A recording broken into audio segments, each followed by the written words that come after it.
2019માં પહેલાં અહીંયા પાણી ભરાયા હતા, પણ આ વખતે 2024માં 24 જુલાઈએ, 26 ઓગસ્ટે ને આજે 29 તારીખ થઈ સપ્ટેમ્બરની, દરેક મહિને એક વખત પાણી ભરાય છે. વિશ્વામિત્રીમાં પણ એટલું પાણી નથી, પણ અહીંયા પાણી કેમ ભરાય છે? અહીંયા જે રૂપારેલ કાસ આવી છે, રૂપારેલ કાસનો પ્રશ્ન વર્ષોથી અમે ઉઠાવતા રહ્યા છે કે રૂપારેલ કાસનું રિપેરિંગ થવું જોઈએ. 1200 કરોડ રૂપિયા મુખ્યમંત્રીએ ફાળવ્યા છે. મને ખબર નથી પડતી ત્યાં પૈસા ક્યાં ગયા. 161 કરોડ રૂપિયાની પ્રી મોન્સૂન કામગીરી થઈ છે, કે મોન્સૂન વખતે કોઈને પાણી ના ભરાય તેની માટેની કામગીરી થઈ છે. તેના રૂપિયા ક્યાં જવાઈ ગયા છે?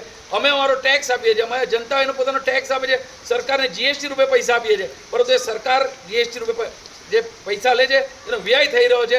અમારી સરકાર પાસે એક જ માંગણી છે કે આ જે પાણી ભરાયા છે, લોકોને રોજગારી નુકસાન થાય છે, પોતાની ઘરવકરીને નુકસાન થાય છે.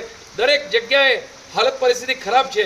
કોઈને ઇમરજન્સી હોય તો લોકો કઈ રીતે જઈ શકે? એ સરકારને એક સવાલ છે, એક વિધક સવાલ છે કે તમારે કામ કરવાની જરૂર છે. તમારે કામ ના કરવું તો સત્તા છોડવાની જરૂર છે. હા ભાઈ બરાબર છે. ચલો